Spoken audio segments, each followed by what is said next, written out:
bike rider is Cliff Workman, treasurer of the Hells Angels, the wildest bunch of outlaws to come out of the West since Billy the Kid and the Daltons. He's here to challenge his biographer, a tense young literary journalist named Hunter Thompson. It was Thompson who lived, drank, and rode with the Hells Angels and wrote about them in a bestseller. He was the first to compare them to the outlaws of the West. The critics have been unanimous in their praise of his book, but the Hells Angels haven't been heard from yet. Tonight, Sunday makes author meet critic. It brings together the writer Hunter Thompson and the reader he antagonized the most. That's the bike rider, Hells Angel, Cliff Workman. What did you think of the book?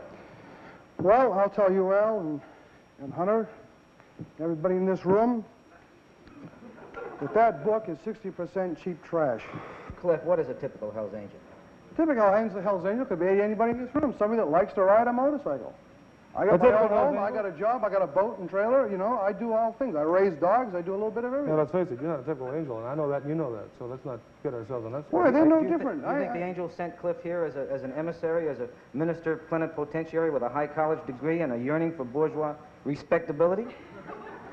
Is he different? Those are all your words. You can explain them. Well, you said he's not typical.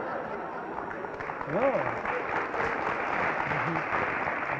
You see, actually, there are none of us that care what anybody thinks, because we are us. I am me. What I do in my home is nobody's business. I don't give a damn. If they don't like me on my motorcycle, it's too bad. And you say you read the book, and you think that I wasn't saying that?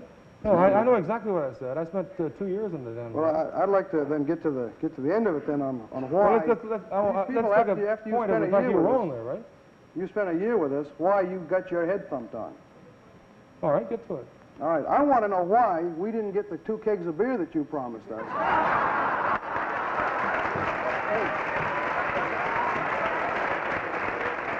Well, this guy here, he's sitting here, he's making $1 million, and he made it off of us.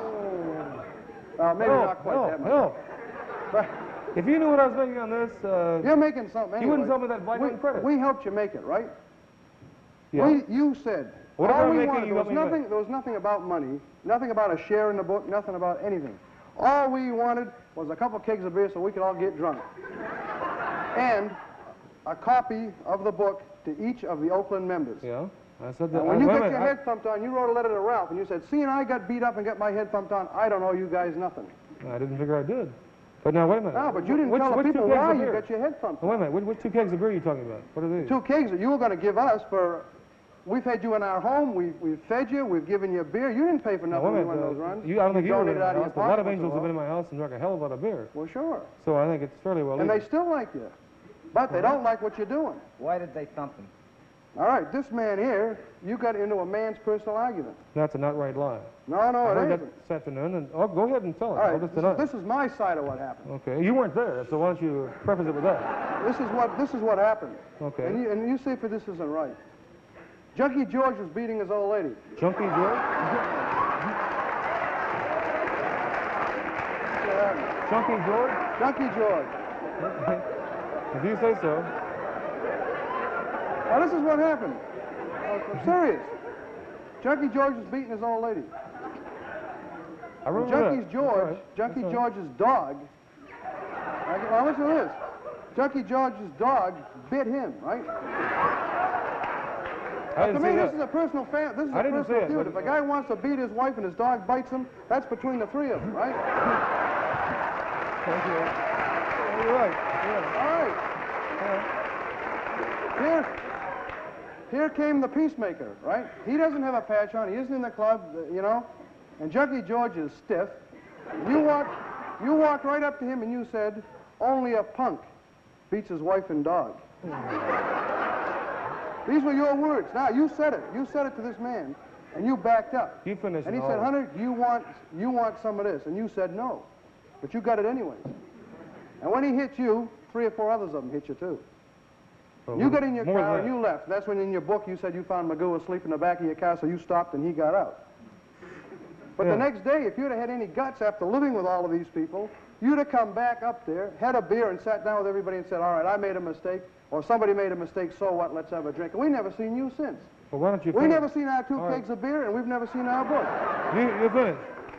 Are you finished? I was talking to Fripp. It was about 3 in the morning, and we were talking about whether my BSA 650 would run with his chopper. And we were kind of comparing, you know, ratios and top speeds and roads. And I was watching, what's his name, Junkie George? I don't know who, I didn't know the guy. But there was somebody about 30 feet to my left beating his wife to a pulp on the rocks. And I thought, well, that's, you know, kind of ugly, but that's the way the game's played in this If he'd been beating her that bad, somebody would have stopped her. Oh, no, don't. You're kidding me, and you're going to kid everybody else. No, nobody stopped him, and you know he beat his wife up. You just said it, right? He was beating his wife. Okay. I mean, he wasn't had her on the ground with a big rock or something, you know. No. She was lying on the rocks, and he was giving her this, you know. To keep a woman in line, you got to beat him like a rug once in a while, you know. Well, I agree. When he was doing this. That don't mean he was doing it. You know. His dog evidently thought it was wrong because his dog bit him. Right? Well, I wouldn't pay that much attention because I've been. So he kicked his dog, you know. Wait a minute now. Let me just get to it. If it had been me and I was going to say something, I'd have said, go ahead and beat your old lady, but don't kick your dog anymore. You said that. I'm sorry, Hunter, we're finished. Otherwise, I can't Well, you can get my own version of it. I'm afraid you'll have to do it privately. All right. Thank you both all right. very much for coming.